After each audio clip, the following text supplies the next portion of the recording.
Welcome to Naval Air Weapons Station China Lake. We have many federally protected natural and cultural resources.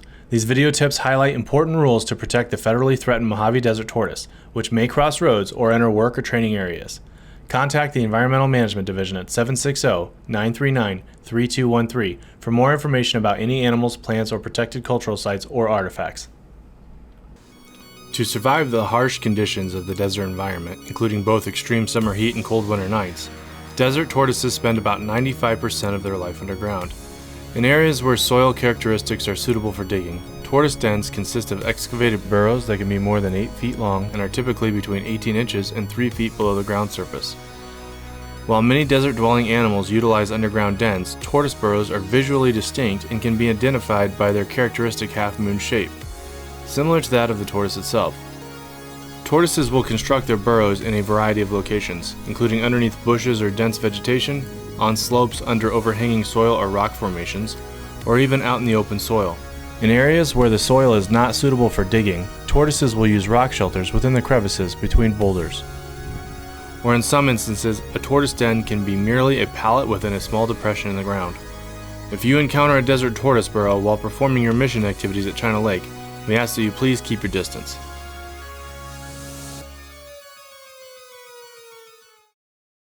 A major threat to desert tortoise survival is caused by the encroachment and increased activity of the common raven. Over the past several decades, the raven population in the Mojave Desert has increased by nearly 1,000-fold. Ravens are attracted to human resources, such as the presence of garbage, dumps, trash, and food scraps left in the desert. Human-subsidized water sources and infrastructure, including power lines and abandoned buildings, that provide nest sites, perches, or shade. Juvenile tortoises are particularly vulnerable to predation by ravens due to their soft, flexible shells at this early stage of life. In fact, raven predation accounts for the death of about half of all juvenile tortoises in the Mojave Desert. Help us protect desert tortoises here at China Lake by controlling the raven population. Please keep all food contained and put trash in covered and secure waste receptacles.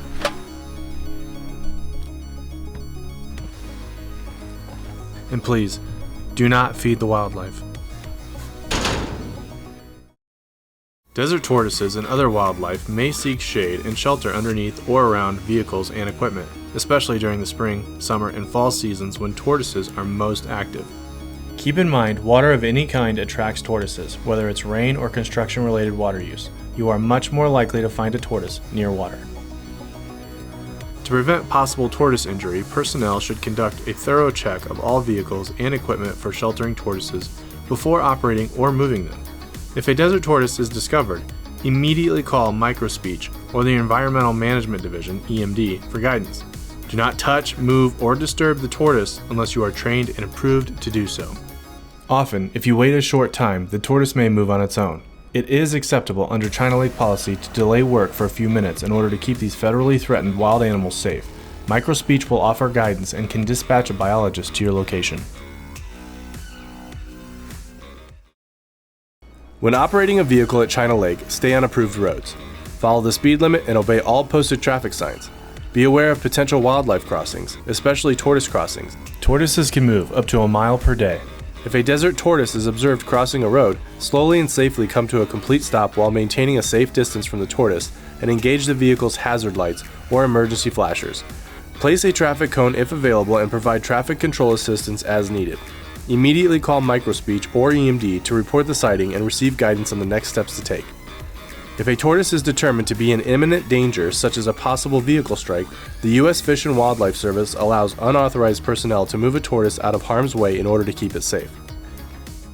However, only when imminent danger exists are unauthorized personnel approved to handle wild tortoises, and specific steps must be followed if moving a tortoise is necessary.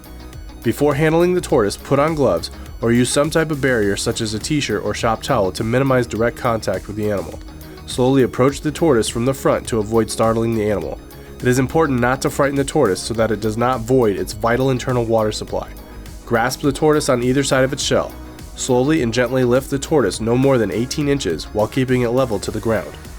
Move the tortoise in the same direction it was traveling to a safe place off the road, no more than 100 yards away. Carefully set the tortoise down, preferably in the shade of a shrub. If the tortoise urinates, don't forget to report to Microspeech, even if it is after the tortoise is moved from imminent danger. Biologists must respond and rehydrate a tortoise if urination occurs at any time. If a desert tortoise is impeding part of a station mission or worksite activity, but it is not in imminent danger, please do not touch, move, or disturb the tortoise unless you are trained and approved to do so. Stop all activity and immediately call microspeech or EMD for guidance. Often, if you wait a short time, the tortoise may move on its own. It is acceptable under China Lake policy to delay work for a few minutes in order to keep these federally threatened wild animals safe. Microspeech will offer guidance and can dispatch a biologist to your location. Report all findings of discovered desert tortoise remains to your site supervisor immediately. Be prepared to provide location information and, if possible, GPS coordinates. Be aware that reporting a fresh dead Mojave Desert tortoise is much more urgent in order to be compliant with U.S. Fish and Wildlife Endangered Species Act. The site supervisor should then notify EMD of the find, and depending on the circumstances, a China Lake biologist may provide instructions to collect the remains if there is a high likelihood of disturbance from worksite activities. If the likelihood of disturbance is low, construction fencing can be placed around the tortoise carcass until an authorized biologist can come and collect the remains.